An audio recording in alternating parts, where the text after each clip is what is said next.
नमस्कार, मैं डॉक्टर अतुल मिश्रा। आज हम लोग चार्वाक दर्शन के दूसरे हिस्से पर हैं, चार्वाक की तत्व मीमांसा। चार्वाक की ज्ञान मीमांसा में हमने देखा था कि प्रत्यक्ष ही एकमात्र प्रमाण है। हम उसी को मानेंगे जो सीधे हमारे अनुभव में आए। अनुभव का मतलब हमने उसमें चर्चा की थी, 5 इंद्रियां हैं, आँख, नाक, कान, जीवा और त्वचा। इस अनुभव में जो आएगा, पर जिसका प्रत्यक्ष होगा हम उसको मानेंगे, जिसका प्रत्यक्ष नहीं होगा उसको हम नहीं मानेंगे। और ज्ञान मीमांसा यह सिद्धांत जब तत्व मीमांसा में आता है तो यह भौतिकवाद में कन्वर्ट हो जाता है। अब हो कैसे रहा है कि हम जब प्रत्यक्ष होता किसका है, प्रत्यक्ष भौतिक वस्तु या जड़ वस्तु का होता है। इसका मतलब ज्ञान मीमांसा के आधार पर जो उनकी तत्व मीमांसा बन रही है उसमें जो मूल तत्व क्या हो गया, भौतिक पदार्थ या जड़ पदार्थ हो गया। क्यों? क्योंकि वही हमारे अनुभव में आ रहा है। और इसी सिद्धांत को भौतिकवाद कहा जाता है या फिर जड़वाद कहते हैं, जिसमें माना जाता है कि जड़ ही मूल तत्व है। अब देखिए ज्ञान मीमांसा स्पष्ट है उनकी। अब जब वो कह रहे हैं कि प्रत्यक्ष ही एकमात्र प्रमाण है, इसका मतलब है जिसका प्रत्यक्ष उसकी सत्ता। तो प्रत्यक्ष किसका हो रहा है? ये जगत को मानेंगे। समानता माना जाता है कि जगत 4 चीजों से मिलकर बना है, तो पंचतत्व क्षितिज जल पावक गगन समीर कहा जाता है। तो ये पृथ्वी, जल, अग्नि, वायु, आकाश। अब देखिए, पृथ्वी स्पर्श होता है, जल भी अनुभव में आता है, अग्नि भी आता है, वायु आता है, लेकिन आकाश अनुभव में नहीं आता प्रतिनिधित्व, इसलिए आकाश को नहीं मानेंगे, जगत को मानेंगे। बड़ा एकदम सिस्टमैटिक है इनका। अब व्यक्ति के बारे में हमें क्या पढ़ना है, यह आत्मा का प्रत्यक्ष नहीं होता इसलिए आत्मा को नहीं मानेंगे। हाँ, शरीर को मानेंगे क्योंकि शरीर का अनुभव होता है, भाई शरीर दिखाई देता है। अब चार्वाक कहते हैं भाई प्रत्यक्ष ही प्रमाण है, शरीर को मानेंगे, आत्मा को नहीं मानेंगे। ठीक, फिर इसके साथ साथ फिर ईश्वर को लेकर भी, ईश्वर को भी नहीं मानेंगे क्योंकि ईश्वर का सीधे अनुभव नहीं होता है। इसलिए चार्वाक की तत्व मीमांसा में अब हम जो पढ़ने जा रहे हैं उसमें वो सिद्ध करेंगे कि जगत है, जगत किन तत्वों से मिलकर बना है और जगत की उत्पत्ति कैसे हुई है इसको बताएंगे। उसे हम ईश्वर तो नहीं कह सकते हैं, लेकिन मुख्यतः ये माना जाता है कि जगत के जो तत्व हैं उन तत्वों को हम स्वीकार तो करेंगे, लेकिन जगत बना कैसे, ईश्वर को नहीं मानेंगे। आत्मा में देखेंगे कि आत्मा को मान रहे हैं तो आत्मा को क्यों ना माना जाए, और फिर शरीर से जो चेतना है उसकी व्याख्या कैसे होगी, और ईश्वर को ना मानने के लॉजिक। तो हमारा जो सिलेबस है तत्व मीमांसा का, उसमें इन 3 चीजों को व्याख्या करनी है। यद्यपि परीक्षा के दृष्टिकोण से अभी तक या तो भौतिकवाद उन्होंने पूरा पूछ लिया है या फिर उन्होंने सबसे ज्यादा पूछा गया है चार्वाक द्वारा आत्मा का खंडन। जैसा बौद्ध संप्रदायों के लिए सबसे बड़ी चुनौती थी आत्मा का खंडन करना, अनात्मवाद सिद्धांत, क्योंकि पूरे भारतीय दर्शन में चार्वाक और बौद्ध 2 फिलोसफर ऐसे हैं या 2 दार्शनिक संप्रदाय ऐसे हैं जो आत्मा को अस्वीकार कर रहे हैं, आत्मा को शाश्वत तत्व के तौर पर नहीं मान रहे हैं। तो आइए हम लोग देखते हैं कि किस तरह से उन्होंने खंडन किया। पहला टॉपिक, चार्वाक जगत का खंडन कैसे कर रहे हैं। अगर हम देखें तो चार्वाक बहुत लॉजिकल ढंग से ये कह रहे हैं कि जो 4 तत्व हैं, 4 तत्व आपस में मिलते हैं, क्षितिज जल पावक गगन समीर, ये 5 तत्व हैं। पंच तत्व से मिलके शरीर बना है, पंच तत्व से मिलके ये पूरा संसार बना है। एक वैदिक परंपरा से, उपनिषदीय परंपरा से या भारतीय जनमानस से माना जाता है कि 5 तत्वों से मिलकर ये सृष्टि बनी है। अब चार्वाक ये कह रहे हैं कि 5 नहीं, हम 4 ही तत्वों को मान रहे हैं। पृथ्वी हमारे अनुभव में आ रही है, जल हमारे अनुभव में आ रहा है, अग्नि हमारे अनुभव में, वायु स्पर्श कर रही है हमारे अनुभव, लेकिन आकाश नहीं आ रहा है, इसलिए आकाश को नहीं मानेंगे। इसलिए इनके चिंतन में 4 तत्वों से मिलकर पूरी दुनिया बनी है। अभी 4 तत्व से सृष्टि का विकास हुआ, ईश्वर है नहीं तो सृष्टि बनी कैसे, तो उन्होंने कहा स्वभाव है। 4 तत्वों का स्वभाव है आपस में मिलकर सृष्टि का विकास करना। इस सिद्धांत को स्वभाववाद कहा जाता है। देखिए ये जो इनका सिद्धांत है स्वभाववाद, और बाद में फिर अब अगला आता है भाई जब ईश्वर नहीं है तो चारों तत्वों में ऐसा गुण है कि आपस में मिलकर उस सृष्टि को उत्पन्न कर देते हैं। इसी सिद्धांत को यंत्रवाद भी कहा जाता है। यंत्रवाद इसलिए क्योंकि इसमें ईश्वर नहीं है, इनके पूरी प्रक्रिया में ईश्वर नहीं है। ज्यादातर माना जाता है ईश्वर जो है उसने पूरी दुनिया बनाई है। दर्शन में जब ईश्वर का जिक्र होता है तो माता ईश्वर निमित्त कारण है, उपादान कारण है, ईश्वर ही जगत का आधार, ईश्वर जगत को बनाता है। लेकिन जब ईश्वर नहीं है तो जगत कैसे बन रहा है? तो इन्होंने कहा आकस्मिक सहयोग। जिस तरह साइंस मानती है कि चार तत्व कोई बाहर नहीं मिला रहा है, जबकि चार तत्व चरवाह कहते हैं अपने आप मिलकर सृष्टि का सृजन कर रहे हैं। और यह मत विज्ञान के निकट है, क्योंकि विज्ञान में मतलब बिग बैंग विस्फोट उसको माना जाए, या माना जाए सृष्टि स्वतः निर्मित हुई है, सृष्टि का स्वभाव है, परमाणु मिले परमाणु विस्फोट हुआ। बिग बैंग थ्योरी आप लोग जीएस में पढ़ते उसमें आएगा। तो इसमें क्या फिर दुनिया, इन्होंने क्या तर्क दिया? आकस्मिक संयोग का। इसका अर्थ क्या है? चरवाक जगत में चार तत्वों को मान रहे हैं, आकाश को नहीं मान रहे। तो जब आकाश को नहीं मान रहे हैं तो फिर कैसे मिल रहे हैं? कहते चारों तत्वों का स्वभाव ही है, एक तरह से चारों तत्वों का स्वभाव ही है सृष्टि करना।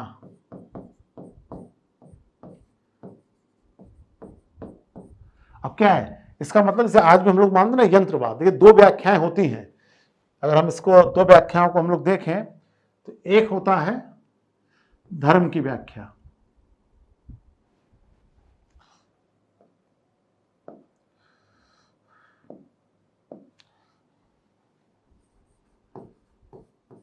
धर्म ईश्वर का मानता है कि ईश्वर का प्रयोजन है, मतलब ईश्वर की इच्छा है। और जो विज्ञान मानता है वो कहता है नहीं, वह कुछ नियम है, उन नियमों में स्वभावतः आपस में क्रिया प्रतिक्रिया होती है, और यह जड़ पदार्थ है, और यह यंत्र की व्याख्या यांत्रिक। जैसे ना कि सूर्य है, पृथ्वी चक्कर लगा रही है तो जैसे मशीन होती है उसी तरह पूरी सृष्टि होती है। इसी तरह चरवाक जो है वो इससे सहमत है। जड़वाद, यंत्रवाद, स्वभाववाद और कुछ नियमों की आदत, वो नियम की पूरी व्याख्या नहीं कर पाते, इसलिए उनका दर्शन थोड़ा कमजोर पड़ता है। लेकिन फिर भी दार्शनिक दृष्टिकोण से उनका सिद्धांत यंत्रवाद कहलाता है। और इसकी तुलना साइंस से भी होती है। अगर आप देखेंगे कि अगर वेस्टर्न फिलॉसफी में बहुत सारे फिलोसफर्स हैं जिन्होंने बिना ईश्वर के ही सृष्टि की व्याख्या करने का प्रयास किया है, और वो पूरी व्याख्या बाद में जाकर सीधे वैज्ञानिक तो नहीं कह सकते, लेकिन वैज्ञानिक आधार बनाने में मदद करती है। इस तरह चरवाक से रोचक बात यह है कि जब एक सवाल ये पूछा गया कि भाई जो चार तत्व हैं ये आपस में मिलते कैसे हैं, कैसे उत्पन्न हो जाते हैं, तो चरवाक ने बहुत लॉजिकल ढंग से कहा, जैसे कत्था, पान, तंबाकू, ये इनमें और पान के पत्ते में, इनमें कहीं लाल रंग नहीं होता है, लेकिन जब ये चारों तत्व आपस में मिलते हैं तो लाल रंग उत्पन्न कर देते हैं। उसी तरह सृष्टि में ये चार तत्व मिलकर उसका सृष्टि का उत्पन्न कर देते हैं। इस तरह पाहन के माध्यम से उन्होंने उदाहरण देकर समझाने के, और हमें जैसे पता कि चरवाक को चारुवाक, रुचिकर बातें करने वाला कहा जाता है। इसलिए चरवाक ने इस अलग अलग छोटे छोटे जो है, जो सामान्य जीवन में स्वीकार हो जाए, सहज समझ में आ जाए, उनका उदाहरण लेकर किया। इस तरह इनका यह जगत का विचार है। अब दूसरे हिस्से में आते हैं इनका आत्मा संबंधी विचार। अब इसमें देखें आत्मा क्या है, इसको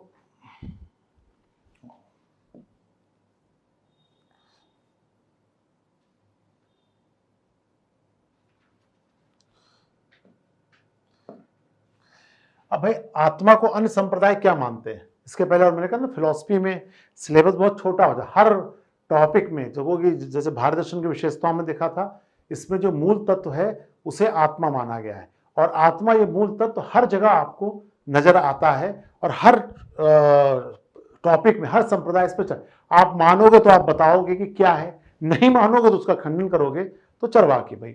अन्य संप्रदाय भाई क्या है कि आत्मा को जो स्वीकार करते हैं कहते हैं ये शाश्वत है, ठीक, शरीर से अलग है,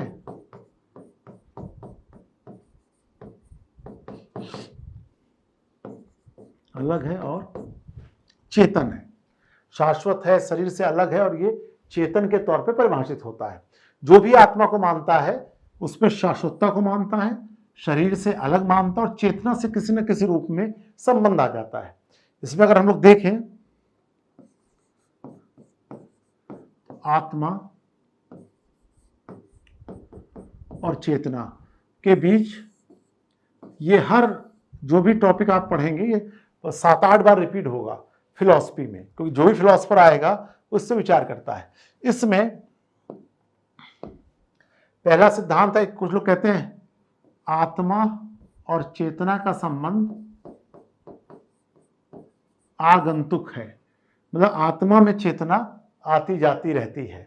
जिस तरह के इसको न्याय दर्शन मानता है कि आत्मा है, जरूरी चेतना, जैसे बेहोश हो गया, कोई बेहोश हो गया है और बेहोश होने के बाद भाई आत्मा तो है लेकिन उसको चेतना, उसको जगाया जाता है तब वो चेतना था। जब लोग न्याय दर्शन पढ़ेंगे तो इसको हम लोग विस्तार से देखेंगे। दूसरा कहते हैं कि आत्मा और चेतना में अनिवार्य संबंध है। विशेषकर जब मीमांसा संप्रदाय आएगा तो कहते हैं अनिवार्य संबंध। अनिवार्य संबंध का मतलब ये हुआ कि आत्मा में बहुत सारे गुण हैं, बहुत सारी विशेषता है, उसमें से एक महत्वपूर्ण विशेषता उसकी चेतना का संबंध भी है। जैन दर्शन भी आपको अनिवार्य को तो मानते, मतलब आप क्या है कि आत्मा है तो चेतना रहेगी ही रहेगी, इसका अर्थ क्या है, बहुत सारे गुणों में आत्मा भी। तीसरा है जो स्वरूप मानते हैं, आत्मा ही चेतना है और चेतना ही आत्मा है, विशेषकर शंकराचार्य के दर्शन में मिलता है। तो आत्मा और चेतना में, अब इसको याद रखेंगे, कोई भी हर चैप्टर में इसकी जरूरत बार बार पड़ेगी कि आत्मा और चेतना में ये संबंध है। अब चरवाक कह रहे हैं कि ना, ये उसको नहीं मान रहे। उनका कहना है कि चेतना का संबंध आत्मा से ना होकर शरीर से होता है।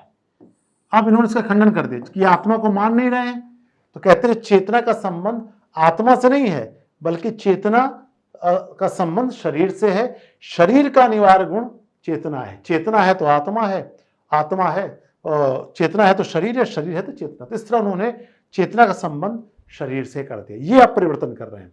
अब आत्मा का खंडन भी कर रहे हैं। आत्मा खंडन का आधार क्या है, मैं उसी को मानूंगा जिसका मैं प्रत्यक्ष करूंगा। आत्मा का प्रत्यक्ष नहीं होता है, मैं आत्मा को नहीं मानूंगा। प्रत्यक्ष शरीर का होता है, मैं शरीर को मानूंगा। इस तरह वह पहला निष्कर्ष से पहुंचते हैं। अब इसके साथ साथ चेतना के संबंध के अलावा अब आता है कि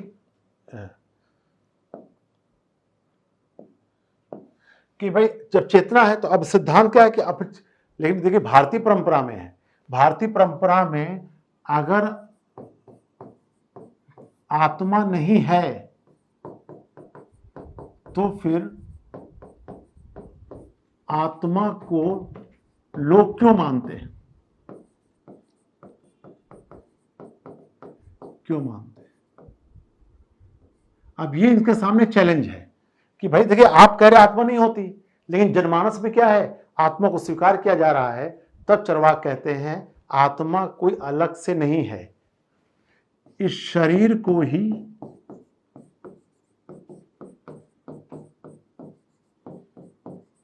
आत्मा समझिए। इसलिए इनका सिद्धांत कह रहा है देह आत्मवाद, देहात्मवाद, इसको ही सिद्धांत कहा गया। ये सिद्धांत क्या कहा गया, देहात्मवाद। इस देह को ही आत्मा समझना चाहिए, इस देह से अलग कुछ नहीं है। आत्मा शरीर से अलग थोड़ी ना है। तो लोगों ने कहा कि भाई शरीर तो भौतिक है, इस भौतिक में चेतना कहां से आती है? तो उनका कहना है कि भाई आत्मा का कारण चेतना कारण आत्मा को मानते हैं, तो चेतना आत्मा गुण शरीर का गुण है। शरीर है तो चेतना है, और चरवाक कहते थे भाई शरीर नहीं है तो चेतना भी नहीं होती। इसका मतलब चेतना किसका हो गया? शरीर का गुण हो गया। क्यों? क्योंकि शरीर है तभी चेतना है, और शरीर नहीं है तो कोई चेतना नहीं होती। ये बहुत लोकप्रिय तर्क है उनका। जैसे वो कहते भी हैं कि भाई अगर आप कह रहे हो कि शरीर से अलग आत्मा है तो आत्मा दिखा दो, कहीं ऐसा नजर आ जाए तो हमको बता दो। तो शरीर से युक्त चेतना को ही वह आत्मा कह रहे हैं, और उससे अलग वो जाकर उसे परिभाषित करने के लिए नहीं है। अब फिर उनसे पूछा गया शरीर तो भौतिक है, भौतिक चीज में चेतना कहां से आ जाती है? तो चरवाक का बड़ा लॉजिकल है। वो कहते हैं जैसे मदिरा है, मदिरा क्या है? फल का रस है, तो फल में मादकता नहीं होती, लेकिन उसी अंगूर को अगर आप डेवलप कर लेते कुछ दिनों बाद उसमें मादकता आ जाती है। उसी तरह शरीर जो भौतिक चीजों से मिलकर बना है उसमें चेतना की उत्पत्ति हो जाती है। जगत के निर्माण में उन्होंने पान का उदाहरण लिया, और यहां पर उन्होंने मदिरा का उदाहरण लिया है। अब एक सवाल ये पैदा होता है कि भारत में, जैसे भारत दर्शन की विशेषताओं में चर्चा कर रहा था, रस्किन बॉन्ड कहते हैं भारत की एक बड़ी विशेषता यहाँ पुनर्जन्म पे विश्वास है। तो चरवाक से पूछा गया कि फिर पुनर्जन्म कैसे होता है? तो चरवाक ने बहुत मजाक में ही कहा होगा कि जब मैं आत्मा को ही नहीं मानता तो पुनर्जन्म को कैसे मानूंगा। अब देखिए गौतम बुद्ध जो बौद्ध दर्शन है उसमें वो आत्मा को ना मानते पुनर्जन्म को मान रहे हैं, इसलिए कठोर आलोचना भी होती है। लेकिन चरवाक यहाँ क्लियर कट है, जब आत्मा ही नहीं है तो पुनर्जन्म इन सबको नहीं मानते हैं। इस तरह वो पुनर्जन्म का भी खंडन कर देते हैं। तो इनकी जो खास बात यह है कि इन्होंने जो आत्मा खंडन किया है यह एक तरह से बहुत पावरफुल खंडन था आत्मा का। क्यों? क्योंकि अभी तक आत्मा के खंडन के लिए बहुत एक तो बौद्ध ने प्रयास किया था, बौद्ध दार्शनिकों ने, उसके जबरदस्त प्रयास चरवाक के माध्यम से भी ये हो गया। इस तरह वो आत्मा को शरीर से अलग ना मानते हुए इस शरीर को ही आत्मा समझ रहे हैं। जो चेतन से युक्त शरीर है वही आत्मा है। ये इनका आत्मा संबंधी विचार है। सबसे ज्यादा परीक्षा में चरवाक से या तो अनुमान की प्रमाणिकता खंडन पूछा गया है या उनका आत्मा संबंधी विचार पूछा गया है। अब इसके आते हैं तीसरे हिस्से में, वो था कि ईश्वर का खंडन करना। अब देखिए ईश्वर के तर्क के लिए परीक्षा में मैं अक्सर विद्यार्थियों से कहता हूं कि ये जो फिलॉसफी लॉजिक है छोटे छोटे, और अब तो 200 शब्दों में पूछा नहीं लगा, 150 शब्दों में, तो आपको अलग अलग लॉजिक का इस्तेमाल करना पड़ता है। अब देखिए ईश्वर के खंडन में भी इन्होंने 3 लॉजिक अलग अलग इस्तेमाल किए हैं।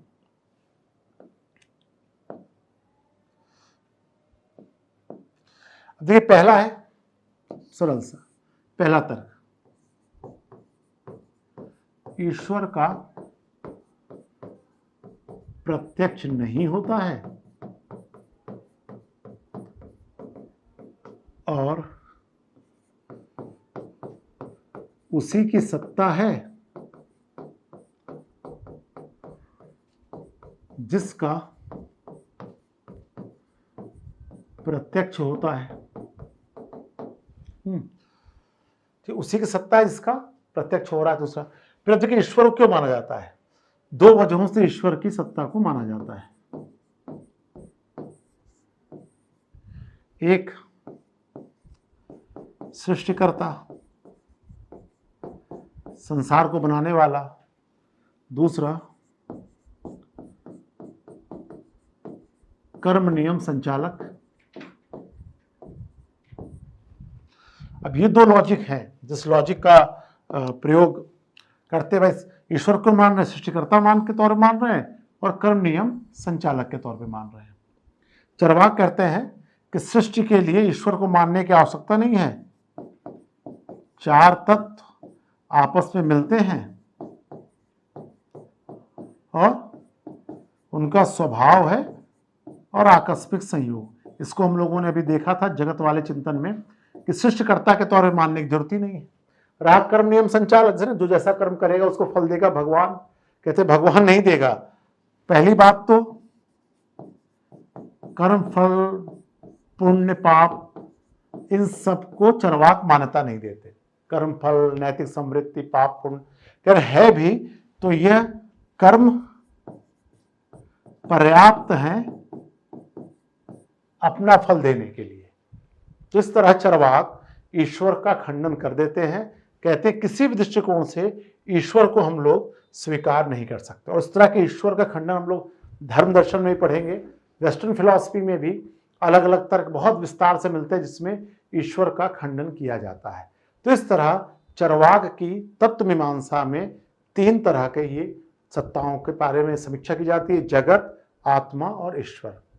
अब हम लोग देखते हैं कि चरवाक ने जो तर्क दिया है, जिन तर्कों के माध्यम से तत्व मीमांसा को सिद्ध किया है, उसकी प्रतिक्रिया या उसकी समीक्षा किस तरह होती है। सबसे अधिक सवाल वहीं से पैदा होता है अगर हम लोग इसके अध्ययन करें इसको।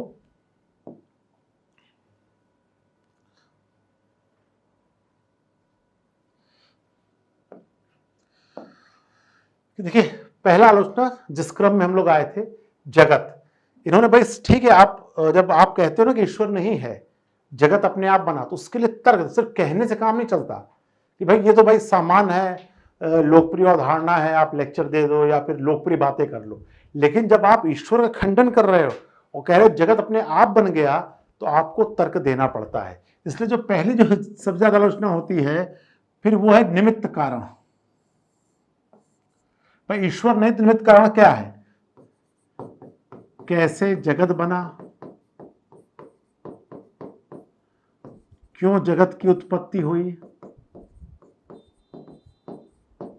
इन सब का उत्तर चरवाक दर्शन में नहीं मिलता। आलोचकों ने पान वाले उदाहरण में भी कहा कि भाई पान है, कत्था है, तंबाकू है, ये सब चीजें अपने आप नहीं बनती, जब तक इसको चबाया ना जाए तब तक लाल रंग उत्पन्न नहीं होता। उसी तरह ये चबाने वाला मतलब निमित्त कारण, गति कौन दे रहा है? पदार्थ तो है, इस गति का कारण नहीं बताया।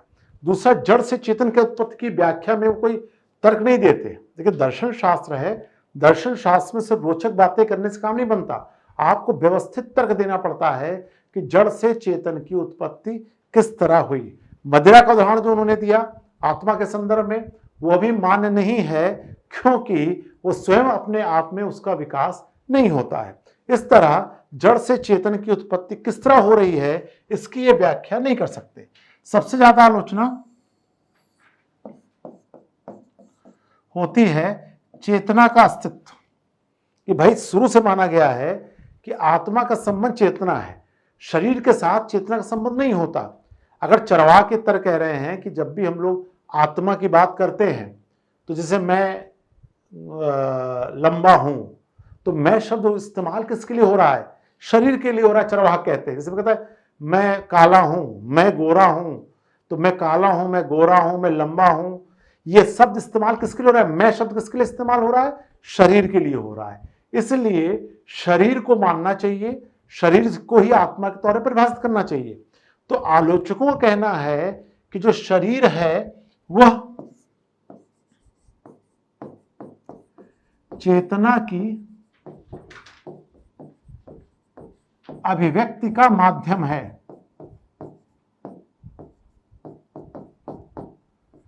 क्या चेतना जो है, चेतना की अभिव्यक्ति का माध्यम शरीर है। अब शरीर को ही आप आत्मा नहीं कह सकते हो, वरना चेतना की व्याख्या समुचित नहीं हो सकती, ज्ञान की व्याख्या समुचित नहीं हो सकती। और अगर चेतना शरीर का गुण है, तो ऐसा क्यों होता है कि कभी कभी मृत अवस्था में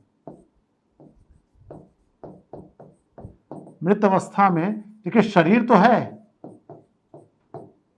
लेकिन आत्मा, या सही शब्दों में, चरवाक शब्दों में कहा जाए तो चेतना नहीं होती। अगर शरीर का ही गुण चेतना है तो शरीर तो उपस्थित है, लेकिन मृत अवस्था में हम लोग देखते हैं कि चेतना नहीं होती। इस तरह जिन्होंने आत्मा खंडन किया है वह भी बहुत मान्य नहीं रहा।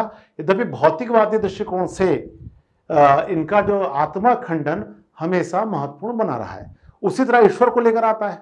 जब आप कह रहे हो कि ईश्वर नहीं है, तो पहली बात लोगों का कैटेगरिकल मिस्टेक, कोटिगत दोष कहा जाता है। दो अलग अलग कैटेगरी के, कोटि के तत्वों को एक साथ रखना।